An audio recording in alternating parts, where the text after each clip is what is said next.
House of Wellness, powered by Himalaya Wellness Company. Welcome to House of Wellness, a podcast powered by Himalaya Wellness Company. Wellness is a holistic practice that we need to inculcate in our daily lifestyle. By making informed decisions and remaining consistent with our healthy practices, we can lead better lives. Today we are in conversation with Dr. Shrikant K, an Ayurveda expert from Himalaya Wellness Company. Our discussion today will highlight 3 key components for leading a healthy life. Dr. Shrikant, welcome to our podcast. So doctor, to start off this discussion, in this fast-paced lifestyle where we are all facing cutthroat competition to achieve our aspirations and our goals, the one thing that gets affected the most is our health. So is it really possible to ensure that with all of these things going on, we can still lead a healthier lifestyle? Of course, my answer to your question is an emphatic yes. There is actually a simple but much ignored guiding principle to a life lived well. This principle lays out 3 important aspects of the sustenance of life: food, sleep, and self-regulation. All these 3 work together to form the foundation stone of preventive management of diseases, apart from bestowing healthy living. Let me share insights on Ahara first. Ahara or food. Common knowledge of food and keen observation of its influence on oneself are at the root of healthy eating. What matters is the quantity, quality, and timing. These are the key aspects that must be guarded carefully, which are very personalized to each individual.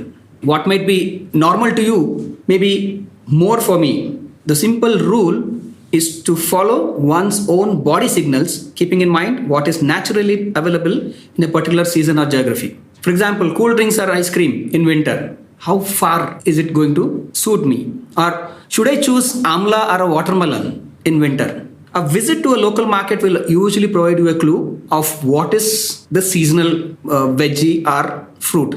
The shift or the change, what I've seen is more appreciable in northern part of our country. Some fruits and veggies will not be available in the market in specific seasons. That's the clue that you are not supposed to consume those vegetables then. To master this, mindfulness in eating becomes the foremost responsibility of every individual. There is a saying in Ayurveda that whatever is in the universe as a macrocosm, that's inside you as a microcosm. So whatever seasonally available, that will definitely be helpful in maintaining your health. For example, if you look at geography, local fruits versus imported fruits, what would you choose? Maybe if it is exotic and inviting, say a kiwi or a dragon fruit, okay, or occasionally it's okay, but it should not be made into a habit. Whatever you have been consuming, a traditional diet, which you have been consuming all your life, is what will ensure maintaining your health. Thank you, doctor. That should be simple enough to practice for all our listeners. Now, can you please tell us what the second most essential component is? It's nidra or sleep. Imagine you have the latest mobile phone with you and you're not charging the battery when the battery is down. What happens? While the person or the entire world is sleeping, the body is silently and steadily working to achieve optimum metabolism along with all other biochemical processes involved in rejuvenation, because a good night's sleep will definitely help you in rejuvenating. Again, here the simple rule revolves around these 3 components only: quantity, quality, and timing. And once again, it depends on each and every individual. It may be 6 hours for you, 8 hours for me, and 10 hours for the other person. Daytime sleeping is generally unhealthy except when a person is fatigued due to night work or seasonal influence. Early to rise and early to bed, mind it, not early to bed and early to rise, continues to be the universal guideline for healthy sleeping, so which is in tune with the biological rhythm and helps the optimum functioning of all inner processes. The quality of sleep is linked to healthy eating that we just discussed. That's very true, doctor. Now for the third and final component. Brahmacharya. Brahmacharya is nothing but self-regulation, staying in control of one's body and mind. The key here is to set limits and then stick to these set limits. Eating when you're hungry is okay, but you should not be stuffing yourself with your favorite food item. Resting when you're tired is agreeable, but not lazing in bed all the day. Exercising regularly is a very healthy aspect, but overstraining yourself might be quite detrimental. So in day-to-day life, mindfulness and moderation are the key factors when it comes to self-regulation. Though professional accomplishment is an important source of fulfillment, care should be always taken that you don't burn out.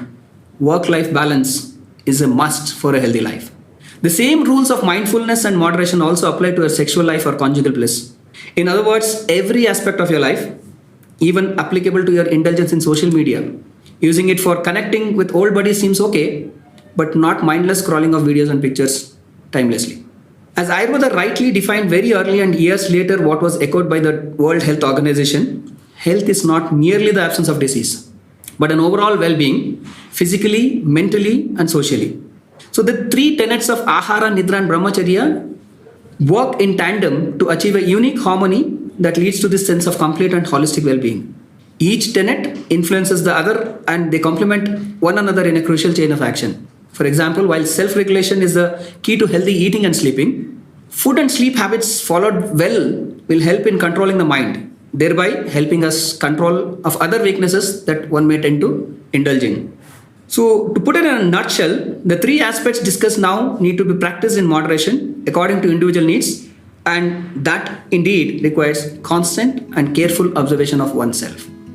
That was very informative and insightful, Dr. Shrikant. Thank you so much for your time and for this discussion. We hope this session has helped our listeners and motivates them to take charge of their life. Reach out to us if you have any questions. Visit www.himalayawellness.in and drop your queries in the Ask Your Expert section with the hashtag House of Wellness. Details are given in the description of the podcast. See you all in the next episode of House of Wellness, a podcast powered by Himalaya Wellness Company. House of Wellness, powered by Himalaya Wellness Company.